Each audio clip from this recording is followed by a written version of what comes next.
Të nderuar televizionistë, në mënyrë më të natyrshme kalojmë tek rubrika Libri i ri mjekësor. Kam nderin të paraqes një libër kryesisht të veçantë me shumë vlerë shkencore. Është i autores Manika Fatse ose Kreka. Është pikërisht ky libër për anemitë e lindura, e them kështu për ta kuptuar, është fjala për talaseminë dhe drepanocitozën. Një libër të cilin ne si koleg, si mjek e vlerësojmë shumë, veçanërisht ata të këtij specialiteti. Dy fjalë shumë të së pari përshëndetje mirë me autoren e këtij libri shumë të veçantë. Të nderuar televizionistë, doktoresha është pedagoge në Fakultetin e Mjekësisë, pra Universitetin Shtetëror ose Universitetin e Tiranës, në Fakultetin e Mjekësisë. Ajo ka lindur në vitin 73, nëse nuk përbën sekret kjo, ju e keni shkruar këtu në faqen e pasme të librit, është pikërisht kjo, të nderuar televizionistë, është biografia e saj mjaft e pasur, ka lindur në Korçë, pra në 5 gusht të vitit 1973. Tërjeta e saj është karakterizuar me rezultate shumë të larta, që nga klasa e parë fillore, derisa mbaroi të mesmen, derisa pastaj edhe Fakulteti i Mjekësisë, po kështu me rezultate shumë të larta.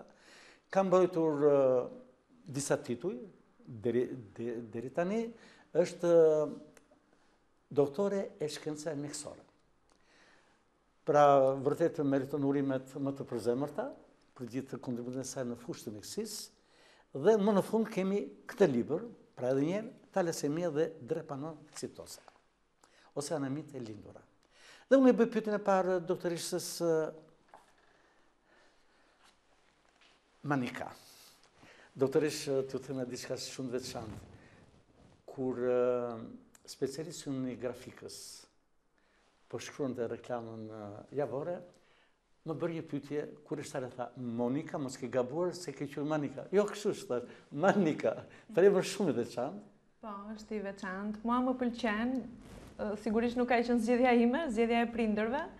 Unë jam krenare për se shumica e grave dhe vajzave quhen Monika, ju keni Manika. Po, në atë vit kur kam lindur unë ishte një trend i kohës që ndodhte kombinimi midis pjesëve të emrave të dy prindërve. Ju keni pjesë përbërëse, shumë interesant. Mamaja ime quhet Mariana, babai Niko. Shumë interesant. Dhe ka dalë parafërsisht Monika. Manika. Doktoresh, ju uroj edhe për rezultate shumë të larta, unë e lexova me shumë interes biografinë tuaj shumë të pasur, autore librash, dispensash, bën pedagoge me kontribut të veçantë, etj. Dhe rezultate gjithë një të larta. Tani, çfarë ju shtyut të bëni këtë libër? Atëherë, unë sikurse me modesti dua ta pranoj që kam investuar në vite për mjekësinë, për të bërë një mjeke dhe një pedagoge e suksesshme. Përpiqem çdo ditë për të mësuar dhe për të përditësuar me shkencën, aq sa mund ta ndjekim ne nga vendi ynë. Është një pasion që unë e kam pasur që herët për të bërë mjeke, dhe më pas mundësia, konkurimi bëri që unë të fitoja specialitetin e pediatrisë dhe më pas të hyja në fushën e hematologjisë, pra në fushën që merret me sëmundjet e gjakut. Dhe prej 10 vitesh jam e angazhuar si pediatre në qendrën e hemoglobinopative, në shërbimin e onkohematologjisë pediatrike, në qendrën spitalore Nën Tereza, ku çdo ditë përpiqem të jap kontributin tim në trajtimin e të sëmurëve me anemi të lindura, sikurse ju e përmendët, me talasemi dhe drepanocitozë. Pse pikërisht këto dy sëmundje kanë përbërë objektin e studimit dhe botimit tuaj? Po. Këtë libër mund ta mbani edhe përpara se mund t'i referojeni. Po, patjetër, faleminderit. Pra, këto janë dy sëmundje madhore që kanë një peshë të konsiderueshme në popullatën tonë shqiptare. Ne jemi një vend mesdetar, ashtu sikurse Greqia, Italia, Qipro ka një prevalencë të lartë të këtyre dy patologjive, pra të individëve që janë portator, mbartës, por që për fatin e tyre nga martesa me njëri tjetrin, me këtë defekt genetik, mund të lindin, jo në të gjitha rastet, mund të lindin fëmijë të sëmurë. Pra fëmijë që përballen që në muajt e para të lindjes së tyre me këtë problematik, lindin anemik, për shkak të një defekti gjenetik, të një mutacioni që ndodh në genet e tyre, në genomën e tyre, të transmetuar nga të dy prindrit mbartës, që kanë defektin e fshehur, por jo të shfaqur, pra nuk janë të sëmur, nuk e din situatën e tyre genetike, nuk e kanë mësuar ndonjëherë, nuk i ka lindur nevoja për ta ekzaminuar veten, sepse do ta themi më poshtë mbase mund të mësohet dhe mund të parandalohet, lindin këta fëmijë të sëmur. Lindin sëmur me anemi, lindin sëmur me dobësi, me pafuqi, që shfaqet që në muajt e parë, dhe që më pas, për të pasur një jetë normale, brenda kontekstit të patologjisë së tyre, kërkojnë trajtime të zgjatura, që kolona kryesore e trajtimit përbëhet nga transfuzionet, pra nga gjaku. Gjaku është jeta e tyre, gjaku është ushqimi i tyre, jo i përditshëm, por një herë në disa ditë, sepse ruaza e tyre shkatrohet, e kuqe, e gjakut, shkatrohet, dhe bën të mundur që këta fëmijë të anemizohen, të eritrociti i tyre pra shkatrohet para kohe, ndryshe nga ne të tjerët që kemi një jetëgjatësi normale, që të gjithë mjekët e rinj dhe studentët e dinë që eritrociti siç prodhohet, pra ruaza e kuqe nga palca, hidhet në qarkullim dhe jeton 120 ditë, tek këta për fat keq shkatrohet brenda pak ditëve. Shumë e shkurtër. E ruazave të kuqe. E ruazave të kuqe. Pra është absolutisht një sëmundje e ruazave të kuqe. Të gjithë elementet e tjerë të figuruar të gjakut që ne i dim, të gjithë personeli mjekësor i di, siç është trombociti apo leukociti, janë krejt normal. Këta kanë nevojë vetëm për këtë fragment. Doktoresha, ndalim pak këtu të lutem. Mos paguajmë sot vendi ynë, apo jo.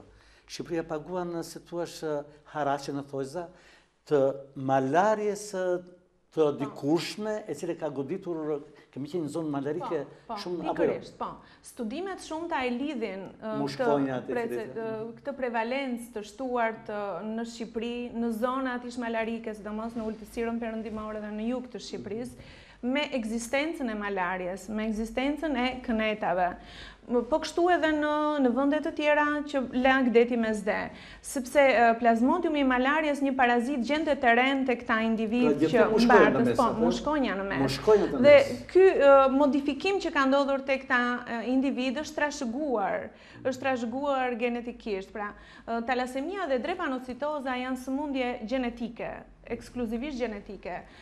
Sëmundje që shkaktojnë nga mutacioni i genit të vetëm. Ne i quajmë sëmundje një gjenike, mendeliane. Pra, ato respektojnë absolutisht transmetimin sipas ligjeve të Mendelit. Pra ju thoni se përgjegjës është pikërisht ai fakti që dikur ka qenë një zonë tepër malarike. Tepër malarike, po.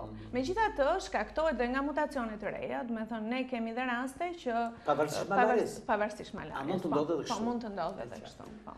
Doktoresh, se ne kishim bisedë shumë interesante me doktoresha Rajda Samiose Petrella pikërisht për leishmaniozën. Dhe u theksuar disa roli tepër negativ i mushkonjave. Mushkonja sot, doktoresh, a përbën një rrezik edhe në aspektin në drejtim të sëmundjeve hematologjike të gjakut e tjerë? Po, për transmetimin e sëmundjeve infektive, po, por në rastin e sëmundjeve të gjakut, të paktën në fushën që ne po flasim, roli tyre është një kaluar dhe një modifikim i ndodhur. Nuk është se të themi ngacmohet nga një fenomen akut. Sepse nuk kemi më zonë malarike. Jo, nuk kemi. Është mbyllur ky proces. Është mbyllur ky proces, por këto janë... Ama vigjilencë duhet. Duhet parandalim. Ne duhet që të njohim dhe pastaj të parandalojmë. Duhet të ndërgjegjësojmë njerëzit, popullatën e shëndosh, popullatën fertile, në mënyrë që të ekzaminohet. Të ekzaminohet që të lindin fëmijë të shëndetshëm, sepse edhe për shoqërinë edhe për familjet shqiptare është mirë që sigurisht të shmangim apo të minimizojmë lindjen e fëmijëve të smur për shkak të peshës së madhe, jo vetëm shpirtërore, jo vetëm shëndetësore, por edhe kostos ekonomike që Atëherë si bëhet? Si bëhet? Pra, ja e bëri analizën, si bëhet nëse del pra çdo individ i ri ose e re duhet është i lutur ta bëjë këtë ekzaminim, të bëjë një analizë gjaku komplet, të thjeshtë, por të pasuar pastaj edhe nga një elektroforezë hemoglobinës, pra që është një procedurë jo shumë e vështirë për të kryer, por që jep shumë informacion. Pra, ndarja, detektimi i vargjeve të hemoglobinës në një analizë elektroforetike për të parë përqindjen, pra për të marrë si feedback përqindjen e vargjeve, e vlerave të hemoglobinës normale dhe patologjike. Dhe nëse del keq, kështu populli e njeh, ç'do të bëj? Atëherë duhet patjetër të këshillohet, pra mjeku i laboratorit mund ta referojë tek mjeku klinicist, hematolog, pediatër apo genetisti, i cili i jep informacionin e dur për të marrë këshillat më pas se çfarë duhet bëj. Nëse del mbartës, sigurisht që do t'i thuhet që është mbartës dhe që duhet kesh kujdes për të ardhmen kur të martohesh, për ta bërë dhe partneri këtë analizë. Jo se ne kategorikisht e ndalojmë që ky individ të mos martohet me një individ mbartës, por që duhet i themi që në momentin që ju vendosni të keni fëmijë, nëse bën dy, është shumë më keq.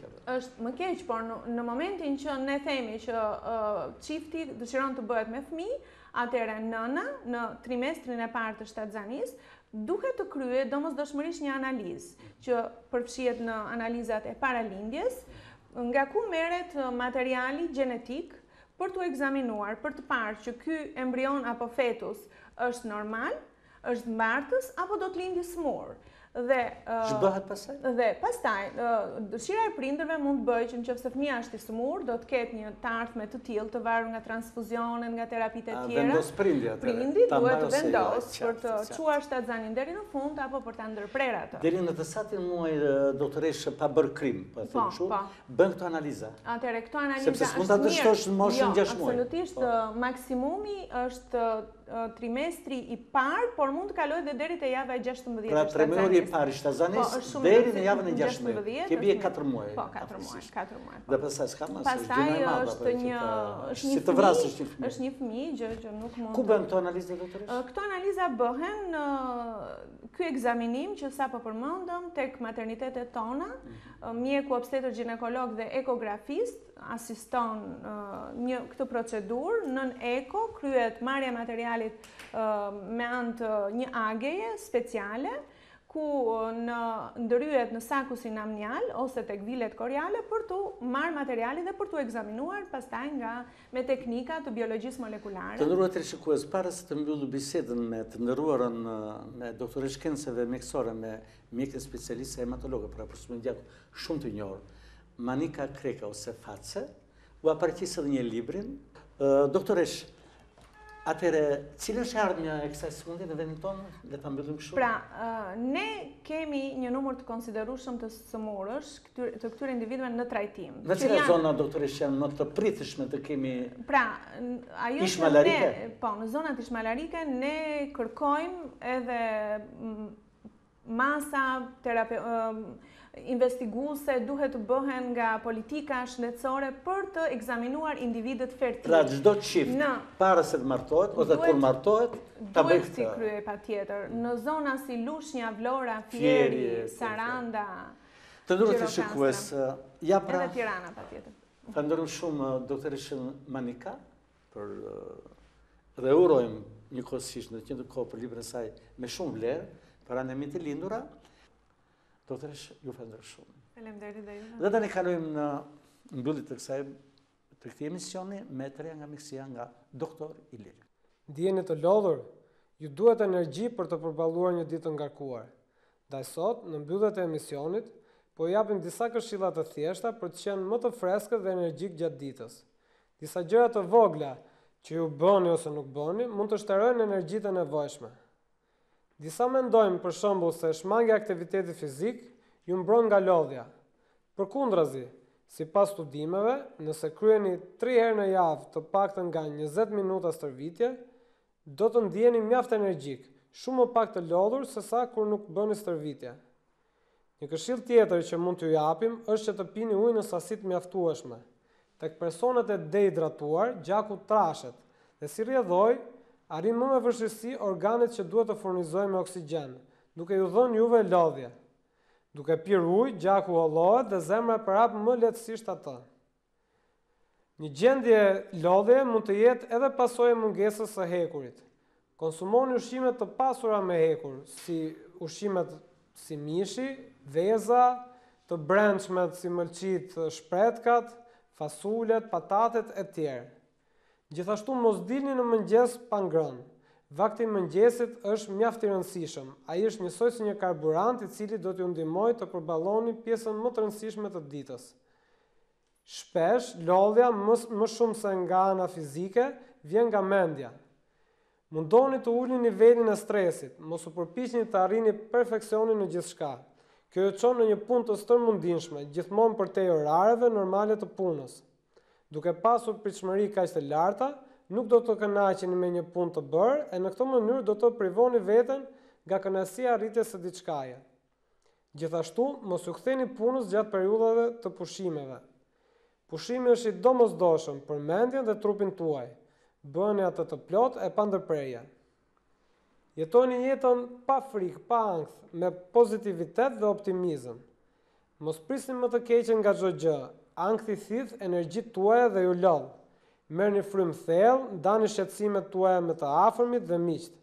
Dhe do ta kuptoni në fund që shqetësimet e juaja në shumicën e rasteve janë të kota. Probabiliteti që diçka e keqe të ndodhë është shumë i vogël. Dhe e fundit, por jo më pak e rëndësishme, është gjumi.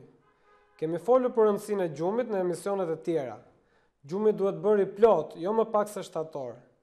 Që të flini të qetë, duhet të shmangni pijet me kafeinë para gjumit dhe pijet alkolike. Alkooli, edhe pse jep në fillim një gjendje për gjumjeje, sipas studimeve, nxit disa procese kimike në trup, që ju bën gjumin të trazuar dhe me shumë mundësi do të zgjoheni në mes të natës.